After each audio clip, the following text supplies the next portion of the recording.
কামিয়াব ওই ব্যক্তি হবে, দুনিয়াতে না আখেরাতে কামিয়াব ওই ব্যক্তি হবে যে সময়ের মূল্যায়ন করবে। সময়ের মূল্যায়ন যে করবে সে দুনিয়াতে কিছু মিলুক আর না মিলুক, কেননা দুনিয়া বন্টিত। যত লোক আজকে দুনিয়াতে বাস করতেছে, দুনিয়াটা সবার মাঝে ভাগকৃত, ভাগ করা, কারো ভাগে কম কারো ভাগে বেশি। এটাই আল্লাহ বুঝাইতে চাইতেছেন। আর দুনিয়া মকসুম, দুনিয়া বন্টিত, ভাগ করা। কেউ কম পাবে কেউ বেশি পাবে, কেউ কম পাবে কেউ বেশি পাবে, কিন্তু আখেরাত বন্টিত না। আখেরাত হলো আল্লাযীনা জাহাদু ফীনা লানাহদিয়ান্নাহুম সুবুলানা। আখেরাত মানুষের চেষ্টার উপরে। যে যত বেশি চেষ্টা করবে, চেষ্টার উপরে আখেরাত নির্ভরশীল। আখেরাতকে আল্লাহ চেষ্টার উপরে রাখছেন।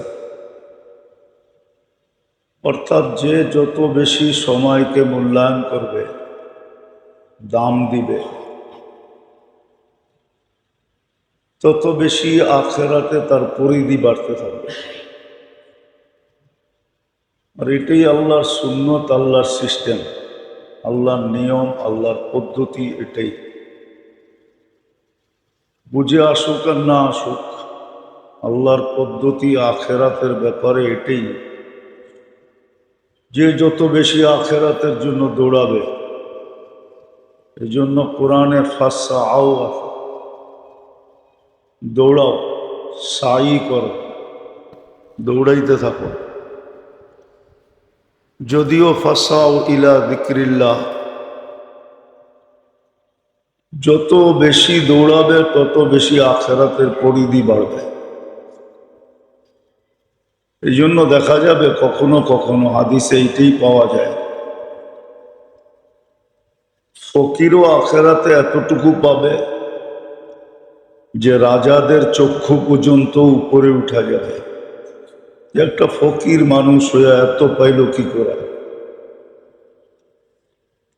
রাজা চেষ্টা করে নাই, পায় নাই। ফকির চেষ্টা করছে, এখানে তার পরিধি বেড়ে গেছে, তার রাজত্ব সবচেয়ে বড় হবে। যেমন আবু বকর সিদ্দিক রাদিয়াল্লাহু তাআলা আনহুর রাজত্ব সবচেয়ে বড় হবে, নবীদের পরে ওনার রাজত্ব। কেননা ওনার চেষ্টা সবচেয়ে বেশি ছিল। তো যেটা বুঝাইতেছিলাম, দুনিয়ার সফলতা আর দুনিয়ায় কামিয়াব হওয়া কতক্ষণ? ওই পুরাণ কথাই বলতে হবে, যেদিন যাবে খালি হাতেই যাবে। ফেরেশতা কানে এই কথারই ধ্বনি দিবে, যাহাবাতিল আমওয়াল, দুনিয়াতে যা অর্জন করছো সব হাতছাড়া। বাকিয়াতিল আমাল, আমল তোমার সাথে আছে। ইনকানা খায়রা ফাখায়রা, যদি ভালো হয় তো তুমি ভালো দেখবে। ইনকানা শাররা ফাশাররা, আর ভালোর কোনো পরিমাপ রাখেন না, পরিধি রাখেন না। ভালো হলে অনেক অনেক ভালো, যেটার কোনো সীমারেখা নেই। আর এটাও সুস্পষ্ট আছে কতটুকু ভালো হবে। কোরআন এটাই বলে, সালামুন আলাইকুম তিবতুম, বড় সুন্দর জীবন তুমি কাটায় আসো। বিদায় সর্বঘাটিতে সর্ব জায়গায় তুমি শ্রেষ্ঠত্বের অধিকারী এবং সেলুটের অধিকারী, সালামের অধিকারী হবে। তো সময়কে যে যত মূল্যায়ন করবে সে তত বেশি সফল হবে। আর সময়কে যে মূল্যায়ন করবে না, কেননা সময় নিজের গতিতে চলে।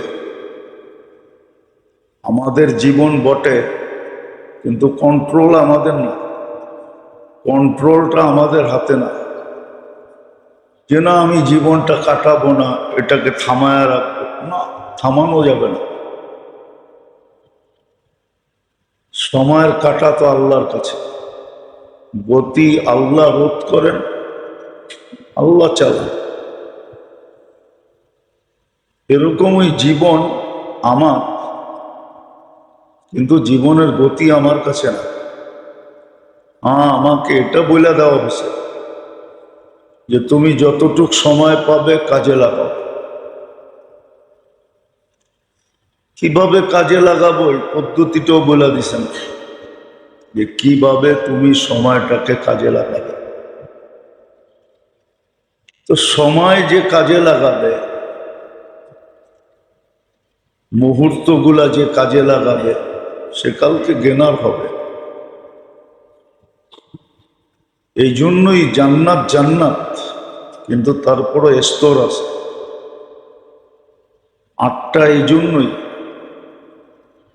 আল্লাহর রসুল এই জন্যই বলছেন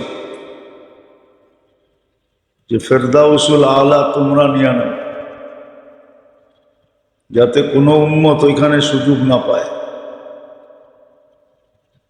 আমি যতটুকু পদ্ধতি তোমাদেরকে শিখাইতেছি, এরকম পদ্ধতি কেউ শেখায় নাই। সত্য এটাই, কোনো নবী তার উম্মতকে এরকম পদ্ধতি শেখান নাই। আল্লাহ রসুল আমাদেরকে খুঁটিনাটি পদ্ধতিও শিখাইছে, যাতে আমরা টপ লেভেলের জান্নাত পাই। ফেরদাউসুল আলা, সাকফু আরশুর রহমান, যার ছাদ আল্লাহর আরশ। মনে চাইলেই আল্লাহকে দেখবে, আর যতবার দেখবে অতবার রূপ বাড়বে। ইচ্ছা করলে দিনে 100বারও রূপ বাড়াইতে পারবে। আল্লাহকে দেখলে নেয়ামতও বাড়বে, সব বাড়াইতে পারবে। এই জন্য বলছে ফেরদাউসুল আলা নিয়া না। আবার পাট পাট বলছে, নাইলে হাদিসে আসতো না ওয়াক্তানিম খামসান কাবলা খামসিন। 5 জিনিসের আগে 5 জিনিসের মূল্যায়ন করে, ওটা সময়ের সাথে সংযুক্ত। হায়াতুকা কাবলা মৌতিকা, মৌত তো আসবেই, অবধারিত, বাঁচার কারো সুযোগ নেই। হাইলা ইয়ামুত, শুধু আল্লাহ চিরঞ্জীব, বাকি সবাইকে মরতে হবে। এমনকি ফেরেশতাদেরও মরতে হবে। মৌত সবার জন্য, কুল্লু নাফসিন যায়িকাতুল মৌত, কুল্লু মান আলাইহা ফান ওয়া ইয়াবকা ওয়াজহু রাব্বিকা যুল জালালি ওয়াল ইকরাম। সব কিছুকে একবার না একবার ধ্বংসে রূপান্তরিত হতে হবে। ঠিক সবাইকে মরতে হবে। জিবরিলও মরবে, মিকাইলও মরবে, ইসরাফিলও মরবে, এমনকি মালাকুল মৌত নিজে মরবে। নিজের রু নিজে বাহির করবে, তারপরে আল্লাহর কুদরতি হাতে উঠায় দিবে, তাকেও মরতে হবে। মৌত অবধারিত। এই জন্য জীবিত যতক্ষণ আসি সময় কাজে লাগানো উচিত। হায়াতুকা কাবলা মৌতিকা, শাবাবুকা কাবলা হারামিকা, যৌবন কাজে লাগানো উচিত। অটোমেটিক একদিন বৃদ্ধ হয়ে যাবে।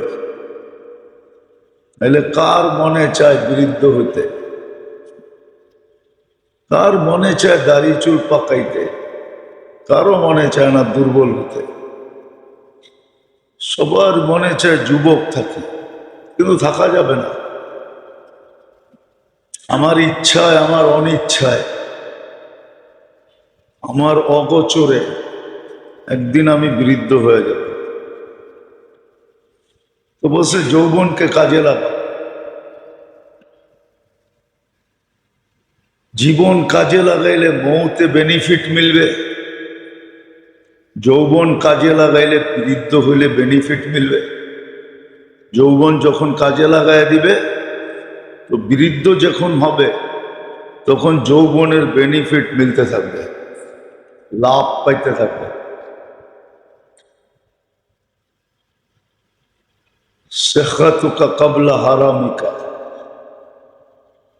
সুস্থতা কাজে লাগাও অসুস্থ হওয়ার আগে। সুস্থতা যদি কাজে লাগে তাহলে অসুস্থ অবস্থায় বেনিফিট পাবে। এই জন্য হাদিসে আছে আমিনুল মারিদি তাসবিহ, যখন আহ উহ করতে থাকে তো সুবহানাল্লাহ পড়ার সওয়াব পেতে থাকে। সিয়াহাতুহু তাহলিলুন, যখন কষ্টে চিৎকার দিতে থাকে তো লা ইলাহা ইল্লাল্লাহ পড়ার সওয়াব পেতে থাকে। লা ইলাহা ইল্লাল্লাহর সওয়াব কম না। এক লা ইলাহা ইল্লাল্লাহর ওজন উঠানের ক্ষমতা মিজানের পাল্লা নাই। তাকাল্লুবুহু আন দামবিন ইলা দামবিন, বেডে পড়া বিছনায় পড়া যখন এপাশ ওপাশ করতে থাকবে, কান্নাহু ইয়াকতুলুল আদু, যুদ্ধের ময়দানে দুশ্মনের বিরুদ্ধে লড়ার সওয়াব পেতে থাকবে। ওয়ায়াকতুবু লাহু কুল্লা আমালিন কানা ইয়ামালু ফিস সিহ্হা, সুস্থ অবস্থায় যত আমল করত সমস্ত আমলের সওয়াব আমলনামায় লেখা হতে থাকে। যদি সুস্থ হয়ে ওঠে তাহলে এরকম নিষ্পাপ হবে কায়াউমিন ওয়ালাদাতহু উম্মু, তার মা যেন তাকে এই মুহূর্তে জন্ম দিল। এই জন্য বলছে সুস্থতা সময়টা কাজে লাগাও। চতুর্থ, ফারাগুকা ক্বাবলা শুগলিকা, অবসর সময়টা কাজে লাগাও। আমাদের অবসর সময় কাজে লাগে টেলিভিশন দেখা, মোবাইল দেখা, কাজে লাগে, কিন্তু আজে বাজে জিনিস দেখা কাজে লাগে। অবসর সময়টাকে কাজে লাগাও, নাইলে এরকম পদ্ধতি শিখো, এরকম পদ্ধতি আছে, শিখো যে তুমি করবে না তারপরও লেখা হবে তুমি করতেছো। এরকম পদ্ধতি কিতাবে আছে। আমাদের নবীজি এরকম পদ্ধতি শিখায় গেছে, করবে না কিন্তু তারপরও করা লেখা হইতে থাকবে। একটা উদাহরণ দিলে বোঝা যাবে। এসব পড়া ঘুমায় গেছে, না টাইনা ফজর পর্যন্ত ঘুমাইছে, কোনো আমল করে নাই, কিন্তু যখনই ফজরের জন্য উঠবে আর মসজিদের দিকে পাও বাড়বে আর নামাজের কাতারে দাঁড়াবে তো সারা রাত্র ইবাদত লেখা হবে। সেই জন্য সারা রাত্র ইবাদত মনে উঠলো, এই জন্য বলতেছি আমাদের সবার জীবনে হাহাকার। বাড়িওয়ালার জীবনও হাহাকার, ভাড়াটিয়ার জীবনও হাহাকার। বাড়িওয়ালারও দেখবেন সারাদিন হাহাকার হাহাকার করতে থাকে, হয় না হয় না হয় না, নাই নাই নাই। ভাড়াটিয়াও কয় নাই নাই নাই। লক্ষ কোটি টাকার মালিক তারপরও বলে নাই নাই নাই, হাহাকার। এটার সবচেয়ে বড় কারণ হলো ফজর নামাজ না পড়ার কারণে। ফজর নামাজ যে পড়ে না, কাআন্নাহু উতিরা আহলুহু ওয়া মালুহু, লক্ষ কোটি টাকাও যদি থাকে তার কাছে, কেন কোটি কোটি টাকাও যদি থাকে, তারপরও যদি ফজর নামাজ না পড়লো তোর জীবন থেকে হাহাকার যাবে না। হাদিসে সুস্পষ্ট শব্দ, যে ফজর নামাজ পড়লো না তার সব কিছুর ভিতর থেকে সব কিছু যেন ছিনায় নিয়ে নেওয়া হলো, সব ছিনা যাবে। এই জন্য আমাদের সমাজের মানুষ সবচেয়ে বেশি হাহাকার করে, সবার জীবনটা। এই জন্য দুনিয়ার সবচেয়ে বড় মরুভূমি যেটা সাহারা মরুভূমি, ওটা সবুজ হইতেছে। মরুভূমিও এখন হাসে যে আমি আর মরুভূমি নাই, আমার চেয়ে বড় মরুভূমি হলো তোদের জীবনগুলা। যার কাছে আসে ও হাহাকার করে, যার কাছে নাই ও হাহাকার।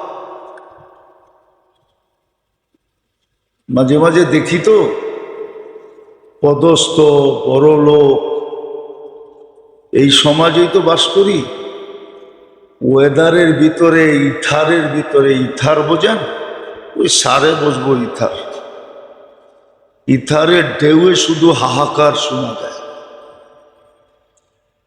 রাজত্ব পাইও হাহাকার, না পাইছে যে ও হাহাকার। কেন? ফজরের নামাজ পড়ে না। ফজরের নামাজ আর আসরের নামাজ যে না পড়বে ওর জীবন থেকে হাহাকার যাবে না। আর এই দুই নামাজ যে মজবুতির সাথে ধরবে, ওর ঘরে যদি মাসের পর মাস চুলাও না জ্বলে ও হাহাকার করবে না। ওর জীবন থেকে আল্লাহ হাহাকার উঠায় নিয়ে নেবে।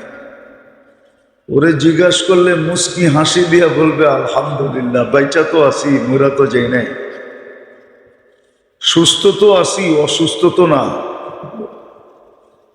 ওইটাই বলবে, দুটেই বলবে, মোরা তো যাই নাই, বেচা তো আছি, অসুস্থ তো না, সুস্থ তো আছি। যা পাই তা খায়া তো হজম করতে পারতেছি, ওইটা বলবে। যা পাই তাই তো খায়া হজম করি। কত মানুষ তো হজমের জন্য ট্যাবলেট খেতে থাকে যেন হজম হয়, আমার তো ট্যাবলেট খেতে হয় না।